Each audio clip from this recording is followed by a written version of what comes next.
W আছে এটা দেখা যাবে। আচ্ছা, প্রথমে যে 3টা মেথড দেখাবো, এই 3টা মেথডে সিট হেলথ টেস্টে যে মেথডটা দেখাবো এটা হলো ব্রডার পেপার মেথড। পেপার মেথডে আমি ওইখান থেকে আমাদের যে ব্রোটিং পেপার আছে এখান থেকে 3টা ব্রোটিং পেপার নিয়েছি। আচ্ছা, 3টা ব্রোটিং পেপার নেওয়ার পরে এদিকে প্রথমে তো ম্যাডাম বলছি সব কিছু স্টেনলেস করা লাগবে। স্টেনলেস করার পরে আচ্ছা 3টা ব্রডার পেপার নেওয়ার পরে এই 3টা ব্রডার পেপার আমি ওয়াটারের মধ্যে এই করলাম। ওয়াটারের মধ্যে নেওয়ার কারণ হলো এটাতে যাতে আপনি ময়েশ্চারাইজারটা বসে। আচ্ছা, তারপরে আমি 25টা এখানে যেটা রাইসের সিট নিছি, আমি 25টা রাইসের সিট আমি প্রথমে একটা দিছি। একটা দেওয়ার পরে তারপরে দিছি এখানে 4টা, এই পাশে 4টা, তাহলে হলো 9টা। হ্যাঁ 9টা। তারপরে আর 16টা সিট আমি এই সাইড দিয়ে 8টা, এই সাইড দিয়ে 8টা, এইভাবে 25টা সিট বসাইছি। 25টা সিট বসানোর পরে 25টা সিট বসানোর পরে এখানে যে ময়েশ্চারাইজারটা হয়েছে এটাতে দেওয়া যাবে 2 দিন পরে, 6 দিন পরে, 5 দিন পরে এখানে করবো আর গ্রো করার পরে এখানে যদি কোনো এক্সট্রা প্যাথোজেন থাকে, কোনো মাইক্রো অর্গানিজম থাকে, এগুলো আমরা দিয়ে দেখতে পারবো। আমাদের যে মাইক্রোস্কোপ আছে এখানে দেখতে পারবো। আচ্ছা, এই গেল আপনার ব্রোটিং পেপার মেথড। এরপরে যে মেথডটা দেখাবো আমি এটা হলো আপনার এগার প্লেট মেথড। ওই আপনারা 2-2-তে একটা কালচার মিডিয়ার একটা ক্লাসে ছিল না? PDI media. এইখানে শুধু আমরা ওই এগারটা যে আছে ওই ব্রাউন কালারের একটা দেখছেন না, এটা সলিডিফাই এজেন্ট হিসাবে আমরা ব্যবহার করি পিডিআই মিডিয়ায়। তো ওই এগার দিয়ে আমরা একটা এগার প্লেট করছি। এগার প্লেট করছি। এই এগার প্লেটটা ঠিক ওই ব্রডিং পেপারের মতোই, ওই যে কোনো আপনার রাইসের সিট অথবা অন্য যে কোনো সিট এভাবে আপনি যদি 3টা, 6টা, 9টা এভাবে করে করেন, 10টা, 15টা যাই সিট দিলেন, এটাও ঠিক এটার মতোই ওই কয়েকদিন পরে এটা জার্মিনেশন করবো বা এখানে গ্রো করব। তারপরে এখানে যদি আমরা কোনো মাইক্রো অর্গানিজম দেখি তাহলে এটা আমরা ইয়েতে দেখব। এই হলো আমাদের এগার প্লেট মেথড। এরপরে যে আমাদের যে মেথডটা আছে এটা হলো আর্থ ডিশ মেথড।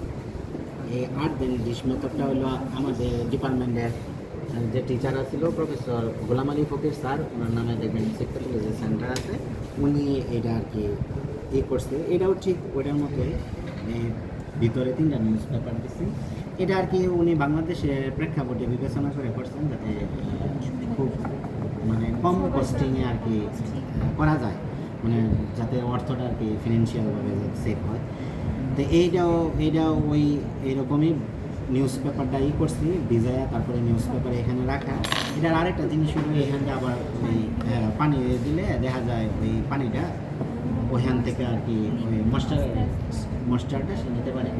এখানেও ঠিক এরকমভাবে গ্রেইন যখন আমরা রাখবো এটা দেখা যাবে কয়েকদিন পরে এখানে জার্মিনেশন করবো।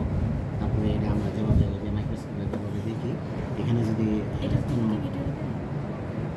না ইনকিউবেটর সবগুলাই তো আপনি যদি ইয়ার জন্য আপনি ইনকিউবেটর রাখতে পারেন, মানে টেম্পারেচারটা থাকে ইনকিউবেটরে রাখতে পারেন। ইনকিউবেটরে সাধারণত রাখা হয়। এটা আমি কনফিউশন ম্যাডামের কাছে জিজ্ঞেস করি। হ্যাঁ আচ্ছা, তাহলে এই গেল আপনার 3টা ওই মানে সিট টেস্টের 3টা মেথড যে আছে, এই 3টা মেথড। আচ্ছা, এরপরে যে এটা আছে আপনার ওই যে বর্ড মিক্সচার, প্রোডাক্টস মিক্সচার আর কি, যেটা ওই বর্ড মিক্সচারটা এখানে আমি একটা দ্রবণ করছি। প্রথমে যে দ্রবণটা করছি এটা হলো 1 লিটার পানিতে আমি মানে ওই দ্রবণটা আর কি এখানে আন্না রাখছি। 1 লিটার পানিতে দিছি আপনি প্রথমে আপনি সোডিয়াম প্রপার সালফেট দিছি 1 গ্রাম, 1 লিটারের মধ্যে 1 গ্রাম প্রপার সালফেট। তারপরে দিছি সোডিয়াম কার্বনেট লাইন, যেটা সোডিয়াম কার্বনেট।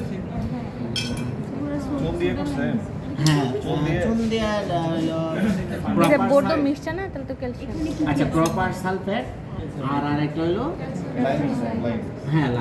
Calcium carbonate. আপনার 1 কেজি অনুপাতে ম্যাডাম ব্যাকওয়ার্ড দেখা যাচ্ছে না, 1 কেজি আর হচ্ছে 10 লিটার। আচ্ছা 10 লিটার হলে এটা ভাগ করলে কত হয়? তাহলে 5 লিটার হয়। আচ্ছা আচ্ছা তো বলতেছি। ওইটা আমরা ধরেন এখন 1 লিটার এই পানিতে চুনটা, আমরা এই চুনটা সাধারণত কিভাবে থাকে, কি আকারে থাকে? হ্যাঁ আচ্ছা তাহলে এটা যে দ্রবণ আকারে নিয়ে যেতে হতো না, তাহলে 5 লিটার পানির মধ্যে দ্রবণ আকারে নিয়ে যাবে। আচ্ছা আমরা কি 1 লিটার করে আর কপার সালফেটটাও কি আকারে থাকে? সলিড তাহলে 5 লিটার পানির মধ্যে এটাও দ্রবণ আকারে নিয়ে যাবেন, তাহলে মোট কত হইল? আচ্ছা এখন বলো। হ্যাঁ আচ্ছা আমরা ওই 5 লিটার না ওই 1 লিটারের দ্রবণ করছি। 1 লিটারে 1 গ্রাম দিছি কপার সালফেট আর 1 গ্রাম দিছি লাইম আর কি সোডিয়াম কার্বনেট ক্যালসিয়াম কার্বনেট।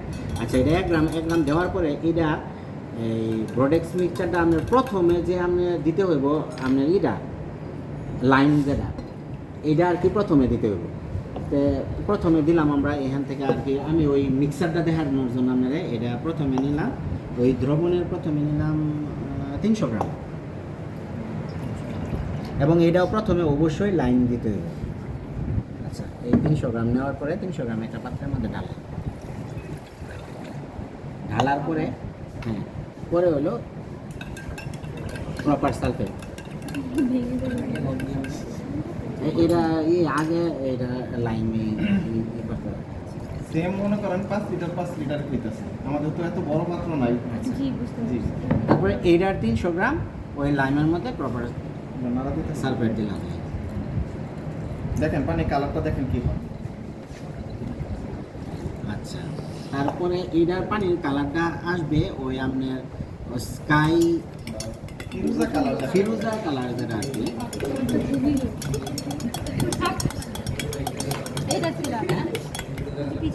হ্যাঁ এটা আসলে এই পুরো শার্টটার কালারটা আর এটার কালারটা অনেকটা আর কি। আচ্ছা ঠিক আছে এই হলো আমাদের ব্রডেক্স মিক্সচার। এটা পরে কি কারণে ব্যবহার হয় এটা একটু বলে দেন শামসুল ভাই। কি কারণে? এটা কিন্তু বাইবা পরীক্ষায় আসবে যে কি কি কারণে এই ব্যবহার হয়? মিক্সচারটা ব্যবহার করা হয় বলেন। ডাইব্যাগ ট্যাঙ্কার রোড। আচ্ছা এই কারণে এটা ব্যবহার করা হয়। তারপরে এটা কিভাবে ট্যাঙ্কারে ব্যবহার করা হয়। আচ্ছা এই গেল আমাদের ব্রডেক্স মিক্সচার বা ব্রড মিক্সচার। এখন আপনারা ওই পাশে কয়েকটা দেওয়া আছে, হ্যাঁ কয়েকটা দেওয়া আছে স্প্রে সমস্যা আছে আর নজেল এটি দেওয়া আছে। এটি আপনারা একটু ছবি তুলে নিয়ে যাবেন।